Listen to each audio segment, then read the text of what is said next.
RSS वाले जो है गांधी की हत्या को वध कहते हैं, गांधी वध कहते हैं। सरदार पटेल ने 11 नवंबर सन 1948 को आरएसएस के उस वक्त के सरसंघ चालक, उस वक्त का बॉस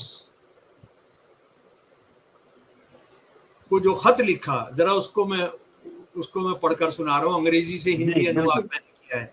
हमारा इस बात से विरोध हो सकता है कि गांधी जी ने उनको हरिजन नाम दे दिया कि हरि के जन है। वो हरि के जन तो उनको कभी माना नहीं गया, तो हरि का जन कहकर जिंदगी बदल जाएगी। बाबा साहब से इसी बात को लेकर गांधी जी का विवाद भी था। लेकिन मैं कह रहा हूँ कि वो ये कहते थे कि जातिवाद है, जातिवाद ने हमारे देश का बहुत नुकसान पहुंचाया है, जातिवाद ने अमानवीयकरण किया है बहुजनों के साथ। सावरकर ये कहते थे आरएसएस की तरह से कि वो ये हिंदू अलग राष्ट्र होते हैं, मुसलमान अलग राष्ट्र होते हैं, सिख अलग राष्ट्र होते हैं, ईसाई अलग राष्ट्र होते हैं।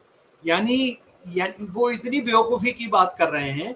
अगर आप ये कह रहे हैं कि इस देश में हिंदू अलग राष्ट्र होते हैं, तो इसका मतलब है कि मुसलमान अलग राष्ट्र है, ईसाई अलग राष्ट्र हैं, सिख अलग राष्ट्र हैं, तो आप इस देश को तोड़ ही दे रहे हैं। वही मुस्लिम लीग ने किया। किसी भी चीज का जो ऐतिहासिक महत्व है, उसका जो वैचारिक महत्व है, उसको खत्म करने का मोदी ने एक यही काम नहीं किया है। क्रिसमस है, दुनिया के ईसाइयों का सबसे बड़ा त्योहार है, हमारे देश के ईसाइयों का भी 2% के करीब है, उनका भी ये त्योहार है, बहुत बड़ा, सबसे बड़ा त्योहार है। उसको उन्होंने गुड गवर्नेंस डे में बदल दिया।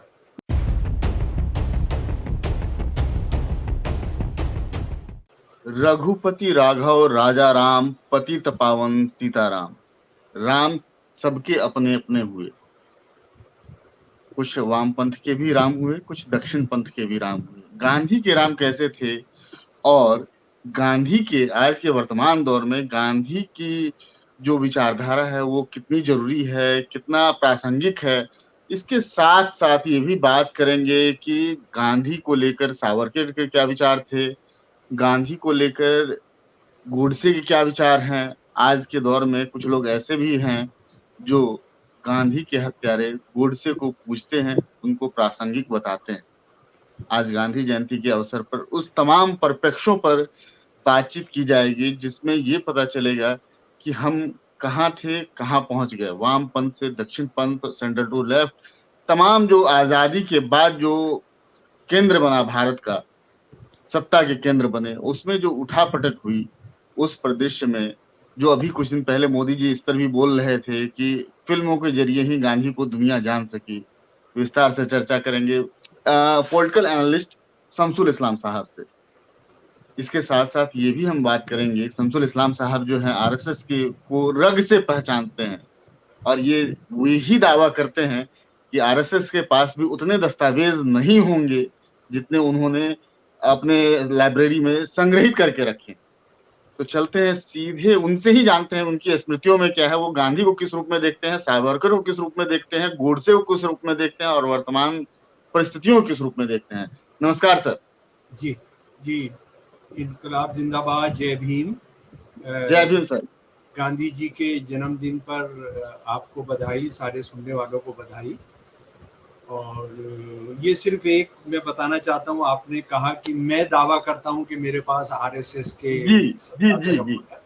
मैंने ऐसा दावा कभी नहीं किया, लोग कहते हैं, एग्जैक्टली बताते हैं कि मेरे पास जो है इस क्रिमिनल ऑर्गेनाइजेशन में, इस राष्ट्र विरोधी, इस पतित, इस कास्टिस्ट, छुआछूत में विश्वास करने वाली इस ऑर्गेनाइजेशन के जितने दस्तावेज मेरे पास हैं उतने एक जगह किसी के पास नहीं है।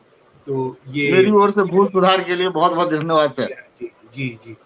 तो मैं किसी चीज के बारे में मैं क्या कर पाया, मैं उसका कोई दावा नहीं करता हूँ, ये तो लोग समय तय करेगा। जी, बहुत शुक्रिया।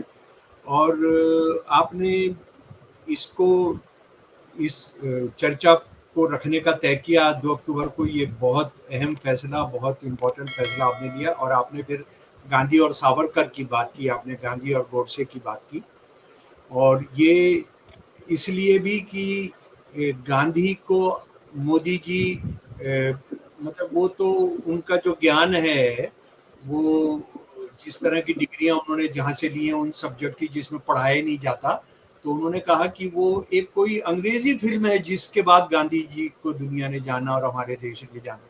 बहुत सारी फिल्में नहीं, वो एक एटनबरो की एक फिल्म है, उसके बारे में उन्होंने कहा। तो खैर, मोदी जी को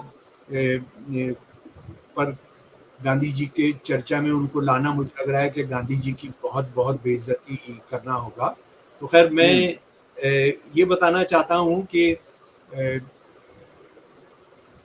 आरएसएस का पैदाइशी नफरत है गांधी जी से, और आरएसएस का पैदाइशी रिश्ता है हमारे हीरो से, वीर सावरकर से। इसको समझ लीजिए। और ये बात जो मैं कह रहा हूं, यानी फिर इसको दोहरा रहा हूं कि आरएसएस का या हिंदुत्ववादियों का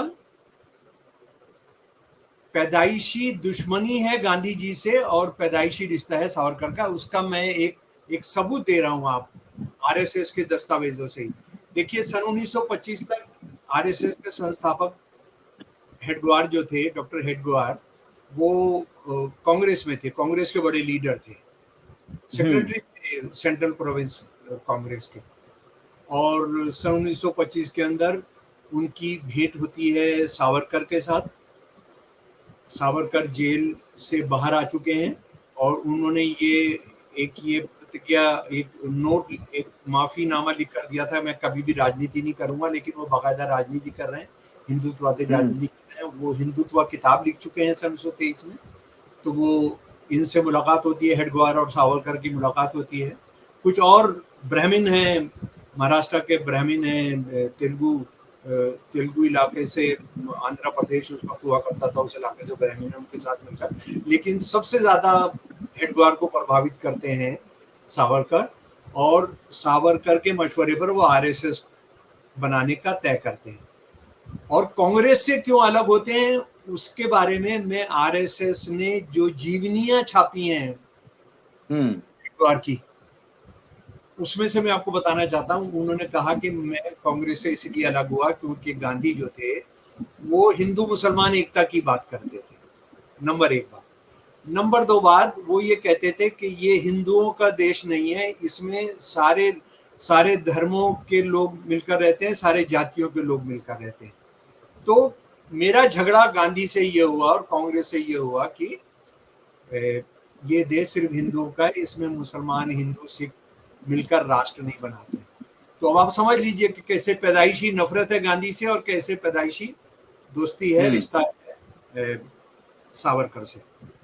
अच्छा, आज वो कितने भी गांधी जी की बात करें, गांधी जी को पूजने की बात करें, गांधी जी की, अभी आज वो बीजेपी के लीडर और गए होंगे जरूर, मोदी साहब आज गांधी जी की समाधि पर, तो वहाँ पर उन्होंने नमस्कार किया होगा, सर रखा होगा वहाँ पर।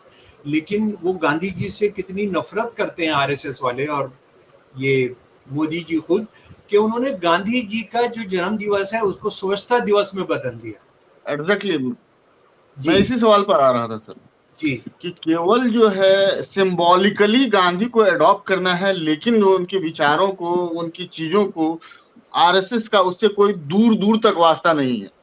कैसे राजनीति हो इस पर ये तो बात हो जाती है, लेकिन उनके विचारों से क्या उतनी ही प्रभावित है। जी। यानी, और इसमें मैं सर और एक लाइन और ऐड कर देना चाहता हूँ। गांधी जी से ज्यादा जो थे सावरकर स्वच्छता के प्रेमी थे। मैंने कहीं किसी किताब में ही पढ़ी थी सावरकर की जीवनी या किसी चीज में, मैं उसको केवल ऐड ऑन किया हूँ। अब मेरे से बेहतर आप जानते होंगे। मुझे लग रहा है कि इस सब में क्या जाना है, वो मतलब ये सावरकर साहब ने जो गंद मचाया देश की राजनीति में, उसकी कीमत है। अब समझता ये क्या बात करनी है इस पर। लेकिन बात ये है, गांधी एक विचारशील आदमी थे। गांधी ये देश सारे धर्मों के लोगों को लेकर बनता है, उनका सबके बराबर का अधिकार है। और उस गांधी जी का जो सिद्धांत था राष्ट्रवाद का, राष्ट्र का, उसमें ये था। उसको मैं एक बहुत मोटे से उदाहरण के तौर पर आपको बता देता हूँ कि एक छाता है जो हमारा राष्ट्र है, उस छाते के नीचे जो भी खड़ा है, जो छाते के नीचे खड़ा रहना तय किया है, जो प्यार से उसके नीचे खड़ा रहना चाहता है, उसके संरक्षण में रहना चाहता है, वो हिंदुस्तानी है। और आरएसएस और सावरकर क्या कह रहे थे कि नहीं, ये छाता जो है हिंदुत्व का, और उसके नीचे सिर्फ हिंदू ही जो संस्कृत बोलते हैं, जो आर्यंस हैं, वो ही इस छाते के नीचे रह सकते हैं। और मैं जो जरा सा मुझे अपनी बात रखने दीजिएगा। जी जी, तो ये स्वच्छता दिवस कर दिया, यानी गांधी के इस देश के बारे में कुछ विचार थे। गांधी जी की 30 जनवरी 1948 को हत्या की गई थी। वो क्यों हत्या की गई थी उस पर कोई चर्चा नहीं, कुछ नहीं। सफाई अभियान। और आज शायद हमारे देश का जो प्रधानमंत्री है, आज विज्ञान भवन में शायद स्वच्छता के 10 साल पूरे होने पर वो अपने आप को बधाई देने का वो सम्मेलन हो रहा है, जिसमें उनको उनकी वाहवाही की जाएगी। यानी स्वच्छता की जो देश में हालत है वो आप जाके देख सकते हैं। उसमें आपने कहीं दूर नहीं जाना है, अपने आसपास के मोहल्ले के बाहर आकर देख लीजिए। ट्रेन में चले जाइए, रेलवे के अंदर चले जाइए, रेल के अंदर सफर कर लीजिए, आपको पता लग जाएगा कि स्वच्छता की क्या हालत है। आप इस बात को जानते हैं कि बड़े शहरों के अंदर जो कूड़े के पहाड़ बन गए हैं, उन कूड़े के पहाड़ों का क्या किया जाए उसको कोई नहीं जानता है, उसके बारे में कोई नहीं जानता है। तो ये स्वच्छता दिवस, और ये किसी भी चीज का जो ऐतिहासिक महत्व है, उसका जो वैचारिक महत्व है, उसको खत्म करने का मोदी ने एक यही काम नहीं किया है। क्रिसमस है, दुनिया के ईसाइयों का सबसे बड़ा त्योहार है, हमारे देश के ईसाइयों का भी 2% के करीब है, उनका भी ये त्योहार है, बहुत बड़ा, सबसे बड़ा त्योहार है। उसको उन्होंने गुड गवर्नेंस डे में बदल दिया, सर्वशासन दिवस में बदल दिया। यानी ईसा मसीह की बात मत करिए, ईसा मसीह की कुर्बानी की बात मत करिए। ईसा मसीह ने एक नए धर्म को दिया था जो मानवता की मुक्ति की बात करता था, जो जुल्म के खिलाफ आवाज उठाने की बात करता था। उसकी आप कोई चर्चा ना हो, तो उसको आपने स्वशासन डे कर दिया। और वो भी उसमें एक और पेज घुसा दिया कि वो जो है अटल बिहारी वाजपेयी जी का जन्मदिन है।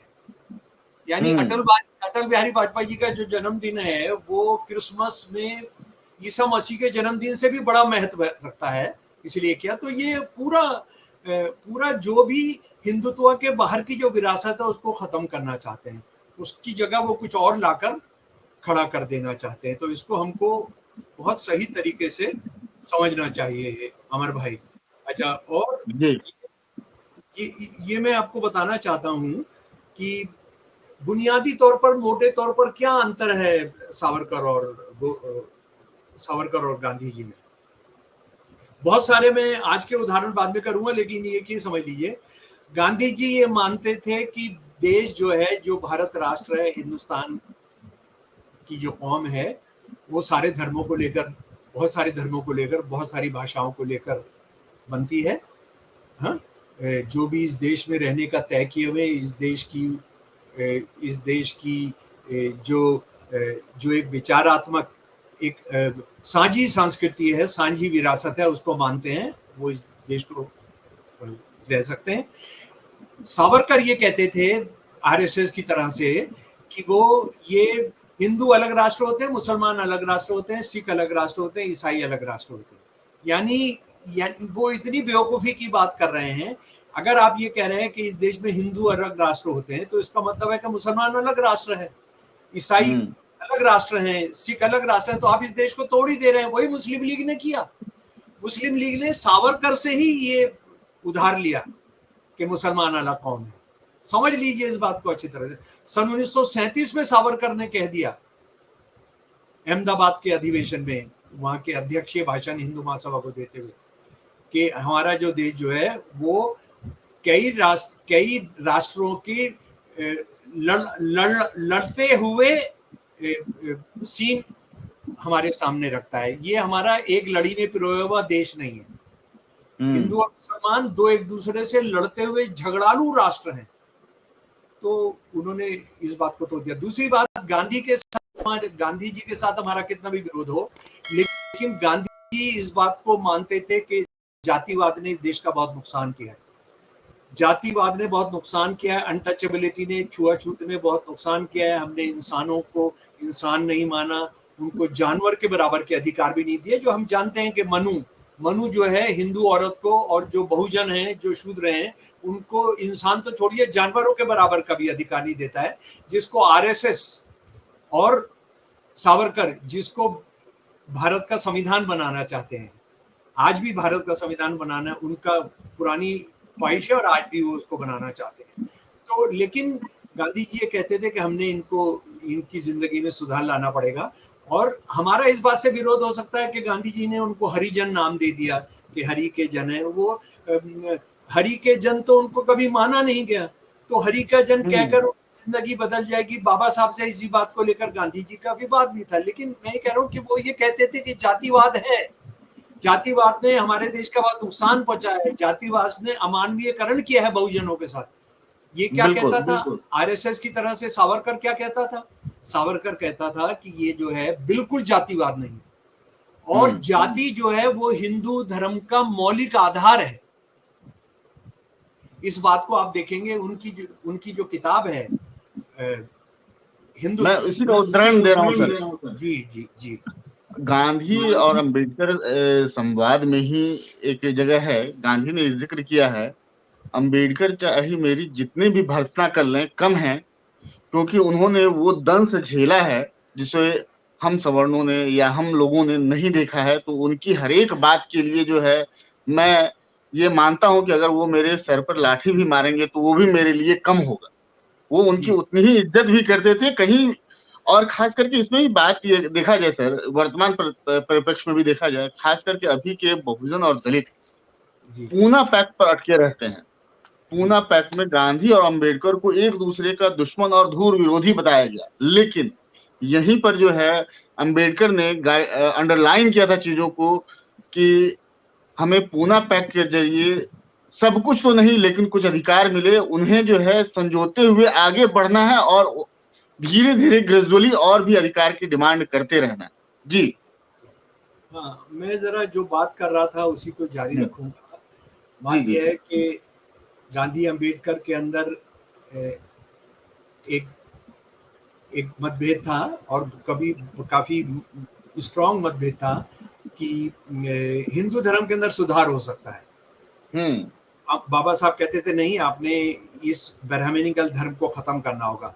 इसके मुकाबले में सावरकर क्या कह रहे हैं कि जातिवाद जो है वो हिंदू धर्म का बुनियादी स्तंभ है।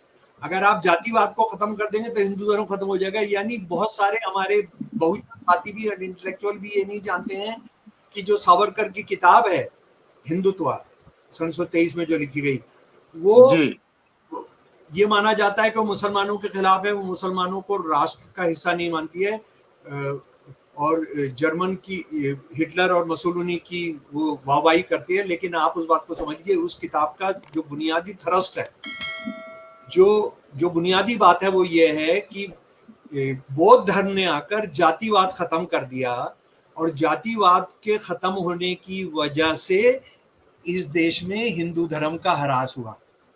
यानी हिंदू धर्म में जातिवाद कमजोर पड़ गई, इसलिए हिंदू धर्म कमजोर पड़ गया।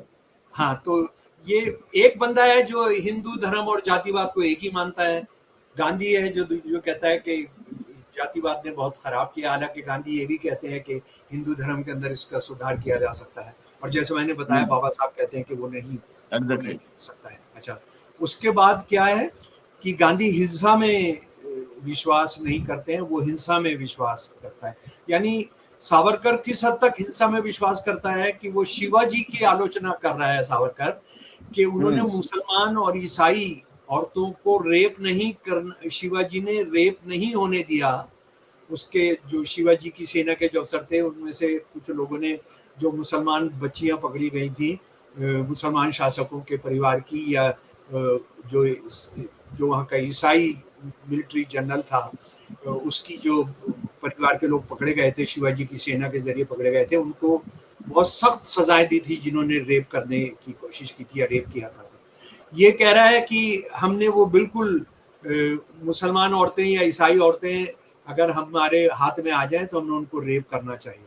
और ये सावरकर ने ये कहा कि ये विकृत मानसिकता है, यानी रेप नहीं करना विकृत मानसिकता है। जरा आप अंदाजा कीजिए उस आदमी के दिमाग का और इसका। अच्छा, उसके बाद गांधी जी कंप्रोमाइज करते थे अंग्रेजों से संघर्ष के अंदर, लेकिन संघर्ष करते थे, और संघर्ष के लिए फिर बहुत, आप जानते हैं कितना आमरण अनशन रखते थे, कितनी बार जेल गए। लेकिन सावरकर जो है वो माफीनामा लिखता था, 1 नहीं, 2 नहीं, 3 नहीं, 4 नहीं, 5 नहीं, 7 माफीनामे उसने लिखे। गांधी जी इंग्लैंड की और यूरोप की बहुत तारीफ करते थे, लेकिन गांधी जी ये नहीं कहते थे कि वो सभ्यता के जनक हैं। सावरकर और श्यामा प्रसाद मुखर्जी ये कहते थे कि अंग्रेजों ने यहाँ आकर हमको सभ्य बनाया है। गांधी जी ने दूसरे विश्व युद्ध के अंदर अंग्रेजी सेना में भर्ती के खिलाफ कहा, एक भाई नहीं, एक पाई नहीं, हम एक पैसा नहीं देंगे डिफेंस फंड के अंदर, हम एक भाई नहीं देंगे। और उस वक्त सावरकर क्या कर रहा था? सावरकर हिंदू महासभा का अध्यक्ष होने के नाते अंग्रेज सेना के अंदर हिंदू भर्ती करा रहा था, और उन्होंने खुद कहा, सावरकर ने खुद कहा कि हमने 1 लाख हिंदू भर्ती कराए, बिल्कुल उसी तरह से जैसे मुस्लिम लीग का जिन्हा जो है भर्ती करा रहा था अंग्रेजी सेना में मुसलमानों की। तो इसको आप समझ लीजिए कि जो उनके जो अंतर है। अच्छा, अब ये सवाल उठता है कि ये बात करते हैं कि हम तो गांधी को बहुत प्यार करते हैं, तो गांधी को ये कितना प्यार करते हैं, मैं अब बात कर रहा हूँ। मोदी और आरएसएस एक कांग्रेसी लीडर को बहुत प्यार करते हैं, उनका नाम है सरदार पटेल। सरदार पटेल ने 11 नवंबर सन 1948 को आरएसएस के उस वक्त के सरसंघचालक, उस वक्त का बॉस को जो खत लिखा, जरा उसको मैं पढ़कर सुना रहा हूं, अंग्रेजी से हिंदी अनुवाद मैंने किया है। आरएसएस ने कांग्रेस का विरोध इस कठोरता से कि न व्यक्तित्व का ख्याल, न सभ्यता का व विशिष्टता का ध्यान रखा, जनता में एक प्रकार की बेचैनी पैदा कर दी थी। इनकी सारी तकरीरें सांप्रदायिक विष से भरी थी। हिंदुओं में जोश पैदा करना व उनकी रक्षा के प्रबंध करने के लिए आवश्यक न था कि ये जहर फैले। इस जहर का फल अंत में यही हुआ कि गांधी जी की अमूल्य जान की कुर्बानी देश को सहनी पड़ी, और सरकार व जनता की सहानुभूति जरा भी आरएसएस के साथ न रही, बल्कि उनके खिलाफ हो गई। उनकी मृत्यु पर आरएसएस वालों ने जो हर्ष प्रकट किया था और मिठाई बांटी, इससे यह विरोध और भी बढ़ गया, और सरकार को इस हालत में आरएसएस के खिलाफ कार्रवाई करना जरूरी हो गया। ये कौन कह रहा है? ये शमसुल इस्लाम नहीं कह रहा है, ये अंबेडकर नामा नहीं कह रहा है, ये कोई कम्युनिस्ट नहीं कह रहा है, ये सरदार पटेल कह रहे हैं, जिनकी सबसे बड़ी मूर्ति मोदी जी ने और आरएसएस ने लगवाई है। अच्छा, उसके बाद श्यामा प्रसाद मुखर्जी हुए हैं, जिनके साथ मिलकर जनसंघ बनाया गया था, आरएसएस ने जनसंघ बनाई थी। उनको 18 जुलाई 1948 को सरदार पटेल ने जो खत लिखा, जरा उसको सुन लीजिए। जहां तक आरएसएस और हिंदू महासभा की बात है, गांधी जी की हत्या का मामला अदालत में है और मुझे इसमें इन दोनों संगठनों की भागीदारी के बारे में कुछ नहीं कहना चाहिए, लेकिन हमें मिली रिपोर्टें इस बात की पुष्टि करती हैं कि इन दोनों संस्थाओं का, खासकर आरएसएस की गतिविधियों के फलस्वरूप देश में ऐसा माहौल बना कि ऐसा बर्बर कांड संभव हो सका। सुन लीजिए, सरदार पटेल सीधा जिम्मेदार ठहरा रहे हैं हिंदुत्व को, आरएसएस को और हिंदू महासभा को और सावरकर को गांधी जी की हत्या के लिए, कि उन्होंने खुद ऐसा माहौल पैदा किया। अच्छा, उसके बाद दूसरी इंपॉर्टेंट बात यह है जिसको हमको समझना बहुत ज्यादा जरूरी है कि आरएसएस के लोग बिल्कुल भी नहीं छुपाते हैं अपनी नफरत। आप जानते हैं किस तरह से मेंबर पार्लियामेंट, मंत्री मोदी की सरकार के, मोदी जी की सबकी प्यारी एक महिला जो भोपाल से चुनकर आती हैं, उन्होंने कहा कि हमने गोडसे और गांधी जी को जो हत्यारे हैं उन सबको देशभक्त का अवार्ड देना चाहिए, उनके मंदिर बनाए गए हैं। तो ये जो है किस तरह से गांधी को जलील करते हैं उसको हम जानते हैं। और ये मैं आपको बताना चाहता हूं कि जो अमित शाह हैं, अमित शाह 2018 में छत्तीसगढ़ गए एक भाषण करने, और उन्होंने वहां गांधी जी को चतुर्बनिया कहा। उसके बाद मैं और एक बहुत शर्मनाक घटना बताना चाहता हूं 2013 की, कि एक संगठन है हिंदू जन जागृति समिति। ये हिंदू जन जागृति समिति वो है जो हर साल इस देश को हिंदू राष्ट्र बनाना है, उसका अंतर्राष्ट्रीय सम्मेलन करती है। ये वो संगठन है जिसके लोगों ने गोविंद पंसारे, नारायण दाभोलकर, एमएस कुलबर्गी और गोरी लंकेश जैसे ब्राह्मणवाद विरोधी इंटेलेक्चुअल्स को कत्ल किया है।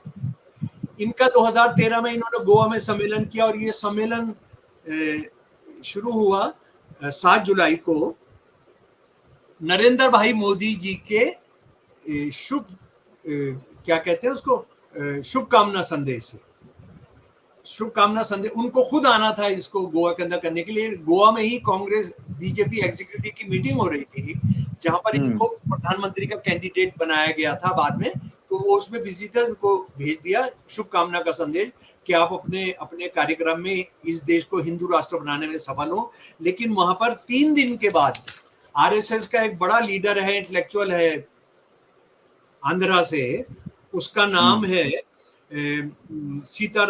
केवी सीतारमैया। सीतारमैया ने भाषण करते हुए 10 जून को 3 दिन के बाद कहा, गांधी भयानक दुष्कर्मी और सर्वाधिक पापी था। और उसके बाद जो कहा वो सुन लीजिए, उनके भाषण का अंग्रेजी से हिंदी अनुवाद में आपके सामने रख रहा हूं। जैसा कि भगवान श्री कृष्ण ने कहा है, दुष्टों के विनाश के लिए, अच्छों की रक्षा के लिए और धर्म की स्थापना के लिए मैं हर युग में पैदा होता हूं। 30 जनवरी की शाम श्री राम नाथू राम गोडसे के रूप में आए और गांधी का जीवन समाप्त कर दिया। जरा सुनिए, सुनिए पागलपन, सुनिए इंसानियत विरोधी कि श्री कृष्ण ने कहा है कि जब भी धर्म को खतरा होता है मैं अवतार लेकर आता हूं।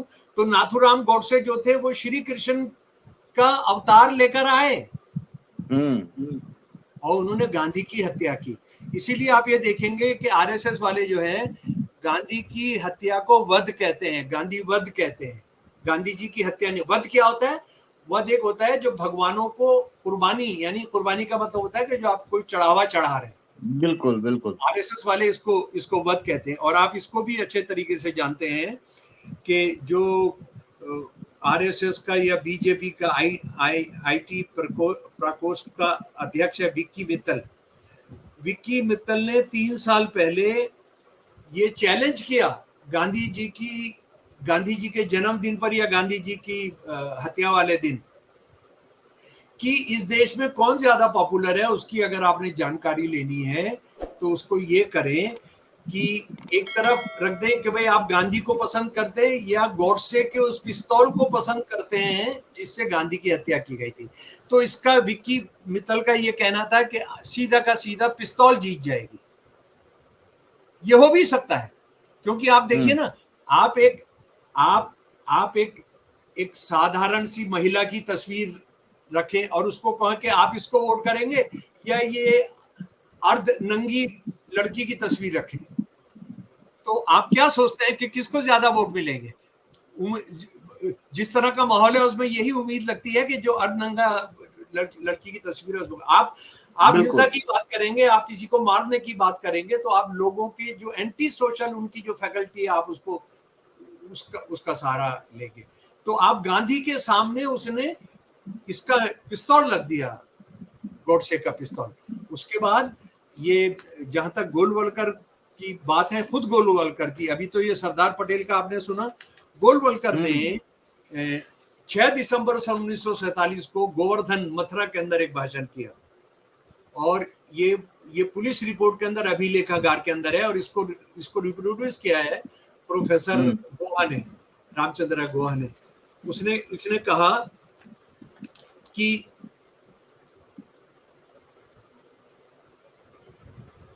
गोलवलकर ने 6 दिसंबर 1947 को कहा कि उनके पास इतनी ताकत है कि कांग्रेस के नेतृत्वकारी लोगों की हत्याएं कर सकते हैं हम, और वो हत्याएं इसलिए करेंगे ताकि लोग हमारे खौफ में आकर हमारे साथ आ जाए। उसके 2 दिन बाद दिल्ली के रोहतक रोड पर के हिंदू कैंप के अंदर उसने भाषण किया और जो भाषण में पुलिस रिपोर्ट के मुताबिक उसने क्या कहा कि अगर कोई हमारे रास्ते में आएगा तो उसे समाप्त कर दिया जाएगा, चाहे वह नेहरू सरकार हो या कोई अन्य सरकार। मुसलमानों के बारे में कहा कि धरती पर कोई ताकत नहीं जो उन्हें हिंदुस्तान में रख सके, उन्हें इस देश को छोड़ देना चाहिए। अगर मुसलमानों को इस देश में रखा जाता है, जो गांधी जी और नेहरू जी कह रहे हैं, तो उसकी पूरी जिम्मेदारी भारत सरकार की होगी। अगर कुछ भी होगा तो उसकी जिम्मेदारी हिंदू कम्युनिटी की नहीं होगी। महात्मा गांधी को हिंदुओं को भ्रमित करने की इजाजत नहीं दी जाएगी। गोलवलकर ने बहुत साफ शब्दों में कहा कि हमारे पास ऐसे साधन उपलब्ध हैं कि जिनके द्वारा हमारे विरोधियों यानी गांधी और नेहरू को तुरंत खामोश किया जा सकता है। तो अब आप इसको समझ सकते हैं, आप इसका अंदाजा लगा सकते हैं कि वो गांधी को जिंदा चाहते ही नहीं है। आज वो भगत सिंह की बात भी कर रहे हैं और लेकिन आप जानते हैं कि वो अंग्रेजों के दलाली कर रहे थे जब भगत सिंह को फांसी दी जा रही थी। और आखिरी बात मैं आपको बताना चाहता हूँ, सावरकर इजराइल जब बन रहा था, फिलिस्तीनियों का वहां कत्लेआम हो रहा था, लाखों फिलिस्तीनियों को निकाल के भगाया जा रहा था, तो गांधी जी फिलिस्तीनियों के साथ खड़े थे और वहां पर इजराइल के बनने के खिलाफ थे, जहां पर 1 साल से कत्लेआम चल रहा है। जी, तो मुझे लगता है कि साथी लोग इस पर सुने और इसको पढ़ें भाई। हम भी इसमें काफी समय लगाते हैं, लेकिन मैं ये भी देख रहा हूँ कि साथी लोग जो है काफी कम देख पा रहे हैं, सुन पा रहे हैं। उसको पढ़िए, समय निकालिए, इसी से हम बचेंगे तो देश भी बचेगा। बहुत धन्यवाद जी। बिल्कुल, बिल्कुल, बिल्कुल। ये थे शमसुल इस्लाम साहब।